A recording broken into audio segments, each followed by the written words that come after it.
Welcome to the Abridged Presidential Histories with Kenny Ryan, episode 43A, an Afghan story, an interview with Sahba Azami. Today, we're doing something different.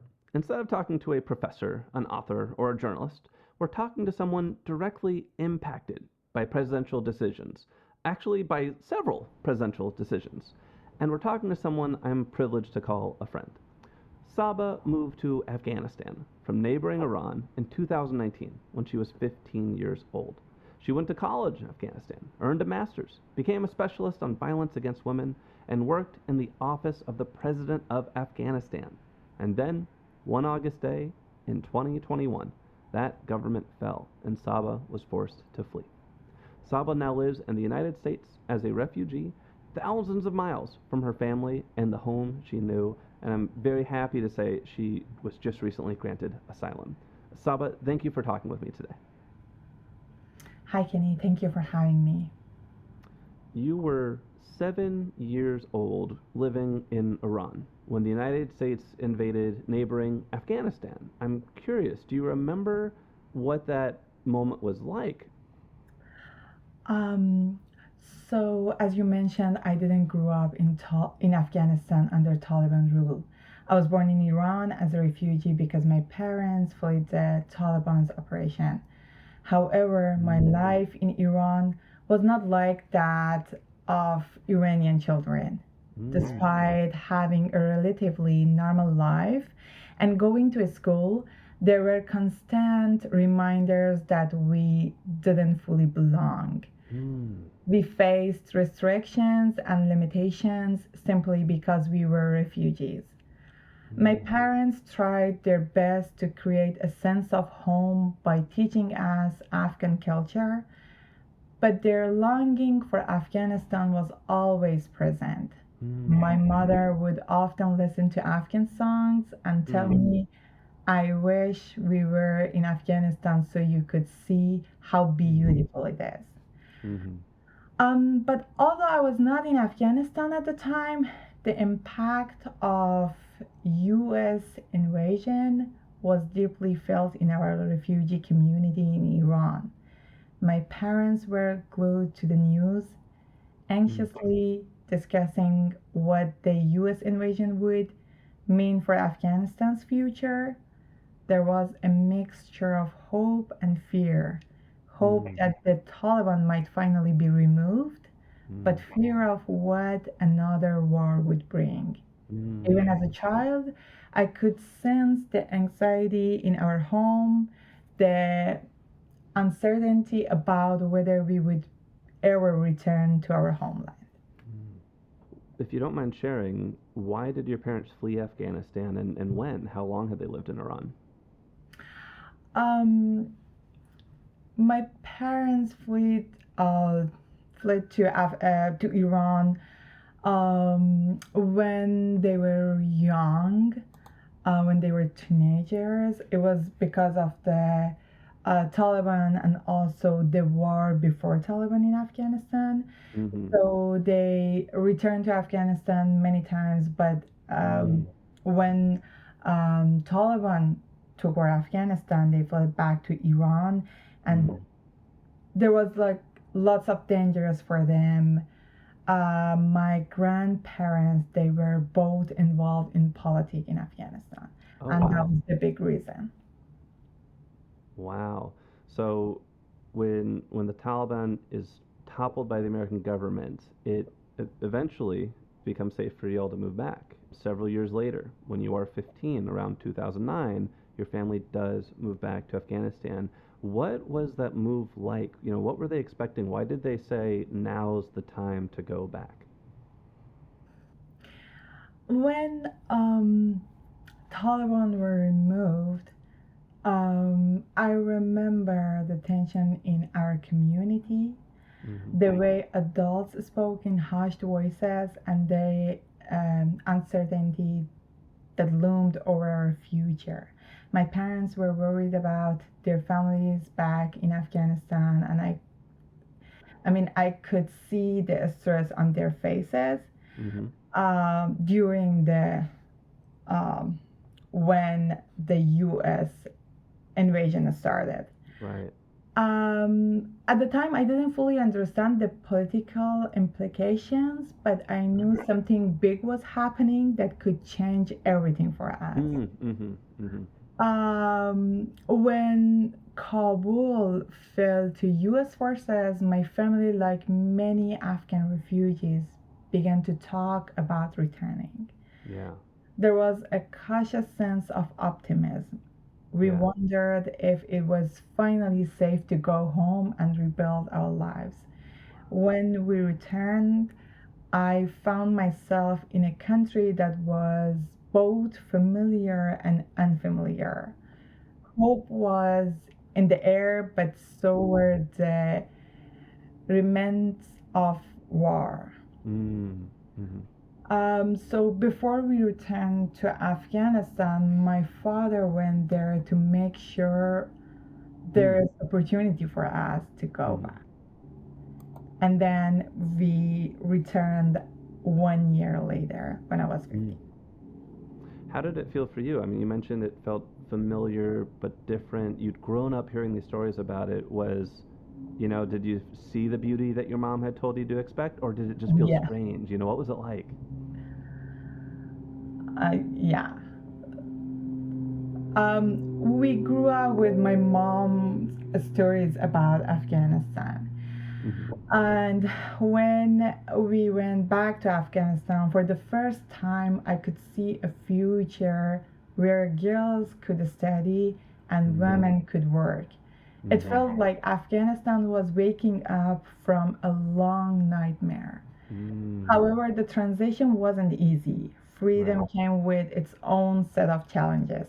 Society was still adjusting to the idea of women having rights, and there was always an underlying sense of insecurity. But our mothers were our biggest supporters. They had Mm-hmm. lost so many opportunities under the Taliban, but Mm-hmm. they encouraged us to take advantage of the new freedoms.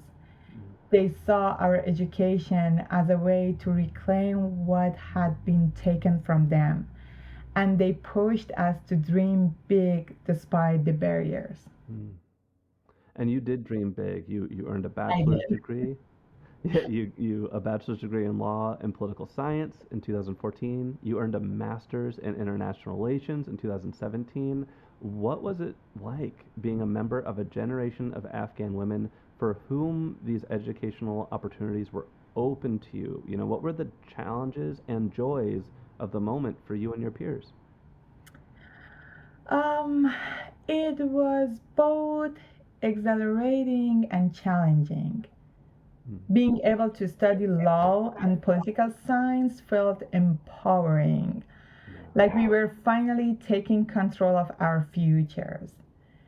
It was a time of hope where we believed we could bring change to our country.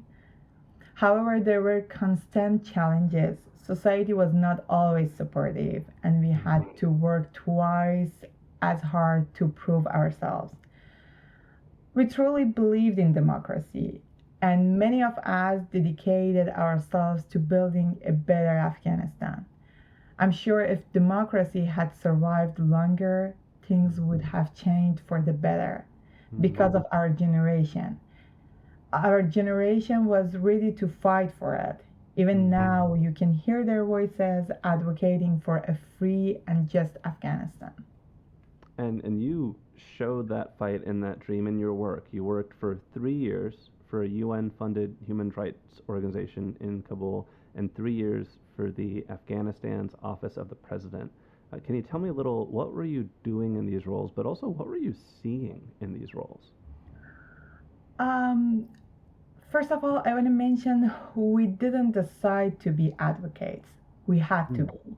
Mm-hmm. That was our life, and that was what we wanted to do for a better future. At the UN organization, I worked on gender based violence programs, helping women who had suffering under years of operations.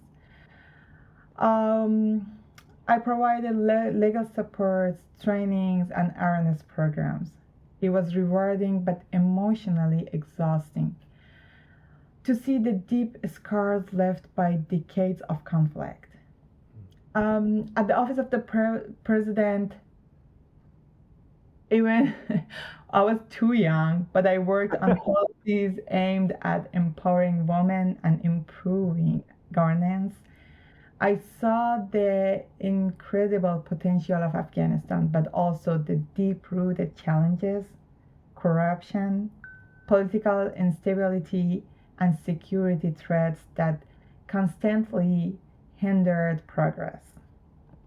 You say you were too young, but I have to imagine being the first generation of women to get an education, there probably weren't elders. There was no older woman to do that job with 20 or 30 years of experience. Yeah. Did you really feel like you were on the vanguard of something? Um, so there was challenges for us, but maybe more than others because we were women and we were too young. So we had to work hard to prove ourselves to the community. In one hand, there was lots of expectations as a woman, and in other hand, there were lots of um, other expectations, and also complaints about our ages. Sure. Yeah. So Yeah. we had to be older than our ages. We had to be wise. We had to be mature, and the community was not ready to accept our mistakes. So we had to be careful. We had to work hard, and in the same times, we were always under, I mean, communities audits and control of the community. And maybe that's why we don't look that young. So I think you look young, but you are wise. I will definitely say you are wise beyond your years. The United States, it went through 4 different presidents over the course of its 20-year involvement in Afghanistan. And I'm curious, did you ever notice life changing in Afghanistan when a new president was sworn in over here, or did it not change too much from, say, Bush to Obama, Obama to Trump, Trump to Biden? Oh, so it was difficult to adjust a government from one policy to another. And the expectation for Afghanistan was to be really quick and switch it fast. And it was not only U.S. There was other countries who were involved in Afghanistan politics and policies, and we have to be responsive to all of those expectations. But generally, I think besides some of the specific challenges, the U.S. policy about Afghanistan was not that much different. All the way until the end. There was some challenges, specifically at the end of the U.S. duration in Afghanistan. Honestly, I was not working during the President Bush and President Obama. I was too young. But during the President Trump and President Biden, I was working in government, and there was too much stress inside of the government about the future of Afghanistan, because it was always conversation around U.S. is leaving Afghanistan, and we were not still that strong to take over the government and our security by ourselves. From your perspective, what do you think the United States got right during its years in Afghanistan?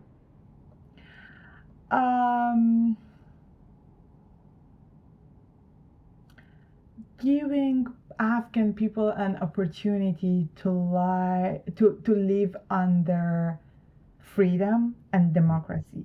democracy was an amazing opportunity for Afghan people. They have an experience now and they can think about it and they can find a way to build it by themselves. And you can see the new generation, how they are passionate about democracy and how hard they are fighting for that.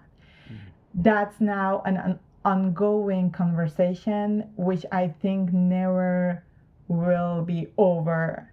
This generation want to gain the democracy. They want to build it, and honestly, I think this time, if Afghan people build a democracy from scratch, they will never lose it. Mm. From your perspective, what do you think the United States got wrong over the course of its involvement? I mean, the U.S. Um, brought opportunities that allowed people like me to study, work, and dream, but their Yeah. sudden withdrawal crushed those dreams and left Afghanistan vulnerable. I mean, if democracy had been given more time, I truly believe we could have built a better future. Despite everything, the fight for democracy continues, and our voices have not been silenced. Um, that rush, I think, destroyed everything for Right. Afghan people. Why do you think the Taliban was able to persevere and continue to maintain support in the shadows? Um, they always had support from the countries in that area Mm. because of their goals and their benefits. And Taliban without financial support and equipment, they cannot, and Mm. they don't last. Yeah. They cannot be accessed. Um, I mean, if you follow the news, this conversation was always on the news about how other countries supporting Taliban, how they provide them weapons, equipment, and how they are connected to other countries in that area. And they are And what still connected. and what countries? Um, Two of our best neighbors, and, and also Russia and China, Russia, which China, Pakistan, Iran and Iran. yeah, who were always supporting Taliban and recognized them in the first days. When did you start to become concerned about the resurgent Taliban? Um, I think everyone knows, and all the countries around the world, they know the Taliban never truly left. Mm. They were always lurking in the shadows, taking Mm. advantage of weak governance and Mm. political corruption. Mm. And it became seriously like concerned when in 2021 I saw provinces falling one by one. Yeah. But despite all our efforts, it became clear that the security forces were not equipped to hold back the Taliban's resurgence. So did you always have a sense that if the United States leaves, this is gonna go bad quickly? Or were you surprised by what happened after the United States left, or as the United States was withdrawing, I should say? Um, Honestly, I didn't believe US will leave us, Mm. and nobody was ready for that. It was a big Wow. surprise for all Afghan people, and as you saw during Yeah. evacuation, you Yeah. could feel nobody was ready. Yeah. We believed US will stay there and never will be completely out of Afghanistan. Mm-hmm. We felt like even if US wants to leave us, it would not be completely. It would be some like support for at least what US built in Afghanistan. at least for democracy. Hmm. Yeah. The Taliban's final push came in August 2021 after a 9-day offensive that captured more than a dozen provincial capitals. The national capital of Kabul fell to the Taliban on August 15th. Uh, were you in Kabul that day? What was that day like for you? Um, yes, I was in Kabul, and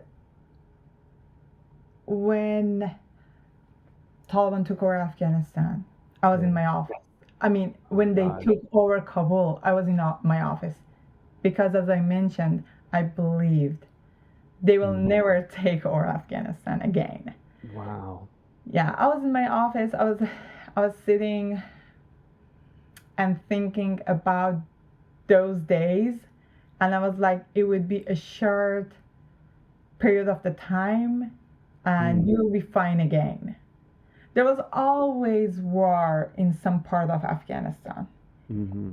It comes and goes, and that's why I thought it would be for a short time. Um, so then I hear from our security guard I have to leave my office, Wow. and I saw Taliban on the way back home. I was really worried, Wow. and I couldn't believe it's happening. I mean, nobody was ready for it. Where did you go from your office? What was the experience of realizing you had to flee and leave the country like? I went home, and uh, I was thinking about what should I do. Yeah. My parents were calling me Mm. non-stop. I had so many missed calls, and I didn't want to answer because I didn't have any answer. What should I Mm. do? What Mm-hmm. can I do? My ex-husband, uh, he took over my daughter a few days before Mm-hmm. because he felt it's not safe for my daughter to be with me, Mm. who is a single mother alone and who worked for democracy, who advocating for a long time, and who was a government employee. Yeah. um, I wanted to make sure she's safe, Yeah. and then I was at home for the first day. Then I got calls from friends and other people that the Taliban started their own security check, Oh gosh. and they are going to check people's houses. Mm. That was not safe. I got a call from a friend of mine. She offered me to stay with her. Mm-hmm. I was hiding for 10 days, Wow. staying with different friends. And finally, I heard from UN Mm. people. I worked with them. Um, they sent me some documents and a visa, and then Mm. they introduced me to evacuation. I mean the people who were Mm-hmm. working with the evacuation process, Mm-hmm. and they helped me to get out of Afghanistan. That was difficult. For the first night, we wanted to get into the airport, but Right. Taliban were outside. Right. Uh, and the next day, I was able to get in, and then 30 minutes after that, explosion happened outside of the Oh. airport. Yeah. I spent one night at the airport, and the next day, I got to airplane when I didn't know where I'm going. Oh my gosh. And then I found myself in Doha for 3 days, and then to Europe for a week, and finally to US. So there was not options for me. It was It was just go here, go Yes. here, go here. How did you get into the airport? Um, so as I mentioned before, there was people who were working with the evacuation process. Yeah. They had their own lists of the people, and my name was on one of the lists, and they reached out to me. Um, Honestly, they couldn't help us a lot, Right. but they could just tell us the timing and how we can get into the airport. Um, I just had my documents and laptop and nothing more than that. Wow. Yeah, and then so there were lots of U.S. and UK and other countries soldiers Yeah. outside of the airport. They Yeah. checked our documents and let us get in. Got it. So And you went to an entrance that the Taliban wasn't at, or the first night, yes, but yeah. the next day they were not there. Got it. Got it. And you mentioned that your daughter, your ex-husband had taken your daughter for her safety. And I know this is when y'all became separated. How did your daughter get out, and what was that like for you, knowing that your daughter's separate from you? Did you know if she was safe? Were you able to be in contact, or was it a period of worry? Um, During the chaos of the Taliban return, I reached out to my ex-husband and asked him about my daughter. Mm-hmm. He told me she's safe, and he told me because he worked with the Spain PRD in Afghanistan, Okay. there is an opportunity for him and for his family to go to Spain. Got But it. I didn't know actually when. Oh, I had no control over the situation, yeah. and it has been incredibly painful being apart from her. Um, we talk to each other. Um, she's tired of waiting for the situation for unification, and oh, I didn't mention when I got to US. Yeah. After a week, I understood they are in Spain. I didn't know. Okay. Yeah. Okay. Um, And I imagine that was bittersweet knowing that she's safe, but yes. still half the world away. Yeah. Yeah. And that was 2021. It's now 2025. So just for I know you well, but for our listeners, for the past 4 years, you've been working to reunify with your daughter, and it still hasn't happened. But I think you told me recently that your daughter, who was depressed for a long time, she's starting to do better in Spain. She is better now. It was really difficult Yeah. when um, the first time we talked to each other Yeah. after the separation. Yeah. She was crying for 30 minutes and couldn't talk to me. But now she's almost 11. She was 7 when we got separated. She's almost 11. She's much better. Um, she speaks Spanish and Basque Mm. Mm. Mm. fluently. She Mm. made friends at school. She's so happy with her friends. Mm. She's still missing me, Mm-hmm. and same here for me, but Yeah. she is better. So our birthdays are in a week. Oh, Uh, happy and birthdays. she always says she's my birthday gift. Oh. Yes, true. And so she was talking to me and she was like, this birthday, we still will be separated. It Mm. didn't happen this year, but hopefully for the next year. That's our hope. I Everybody. hope so too. And so when you arrived in the United States, You arrive here as a refugee, separated from your family, your homeland, your daughter. What is it like to in a place that you didn't choose? People appointed, get on this plane, get on this plane, get on this plane. All of a sudden, you're in the United States. You know, a week or two ago, you were in Afghanistan, thinking things are going to be fine, and now you're in the United States. What was that moment and experience like? Um, I was lost for the first year. It's it's a constant emotional struggle still. Um, I am grateful for the safety and opportunities here. I feel like a part of me is missing. Mm. The separation from my daughter is the hardest thing I have ever had.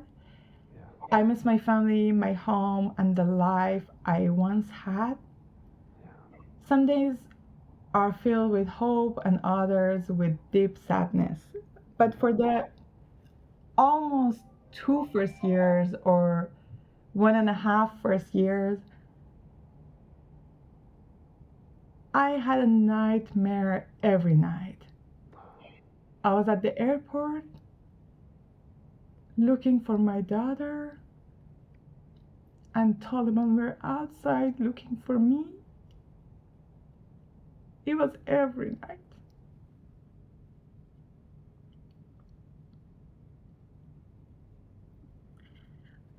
I'm sorry. I don't. No, no.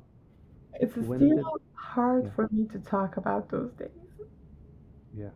I understand, and thank you for sharing. Oh, of course. You have been through a lot, more than anyone I know, more than everyone I know added up. When you look back on the good and the bad, what are your feelings on the legacy of U.S. involvement in Afghanistan? It it both gave you opportunity and tremendous heartache. How do you feel when you look back on it?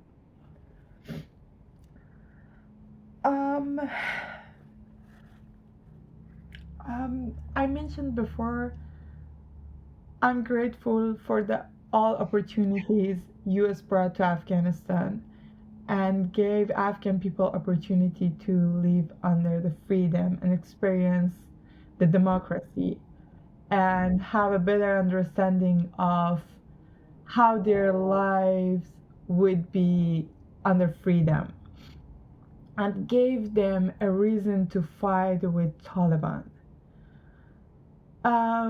But in the same time, I think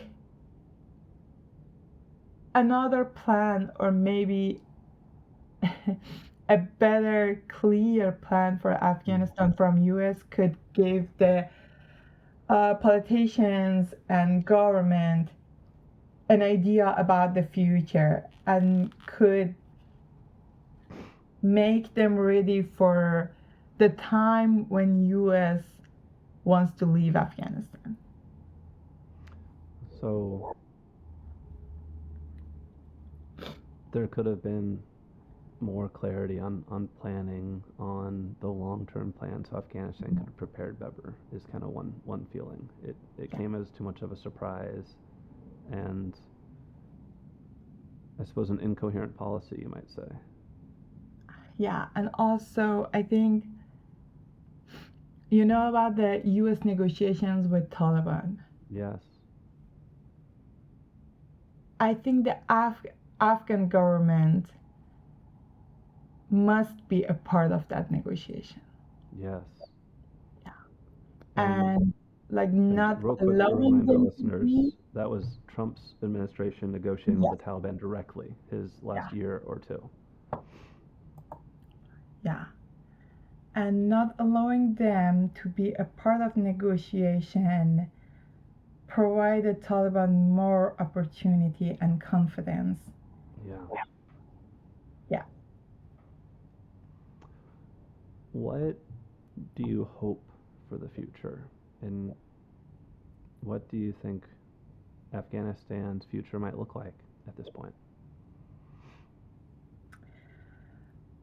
I think Taliban cannot last forever in Afghanistan because Afghan people have an idea about democracy. They felt it and they're fighting for that. And the generation I mentioned before, they are fighting for democracy. I hope US and other countries support this generation.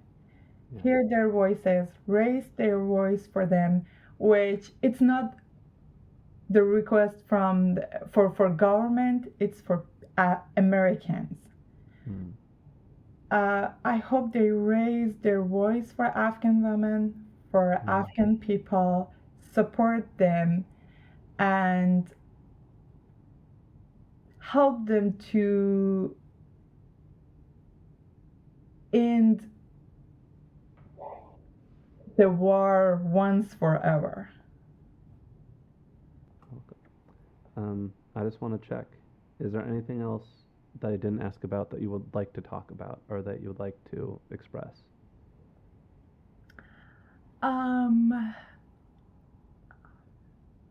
Besides all I said about the US government, I'm really grateful and thankful for Americans who supported Afghan refugees after 2021. I really appreciate your work, and I am grateful for having these people around me who are always there for me in my difficult times. Without them, I couldn't imagine my life in US, in an unfamiliar country, totally different. So thank you so much. Sahba, thank you for sharing your story with me.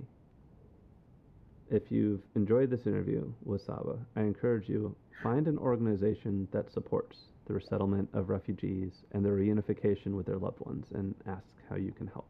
Thank you for your time, Sahba. Thank you so much.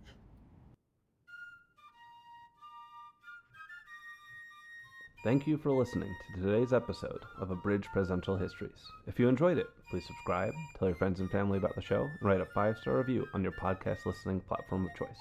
If you'd like to support the show, you can look it up on Patreon or go directly to www.patreon.com/abridgedpresidentialhistories. This helps me buy books and pay to host the show, and thank you to everyone who's contributed so far. The music in today's podcast is a public domain recording of the United States Army Old Guard Fife and Drum Corps. In our next episode, we're going to hop in the Wayback Machine. A new book is out about Martin Van Buren, a man perhaps more responsible than any other for creating America's two-party system. He thought it would save the country. Why? That's next time on Abridged Presidential Histories.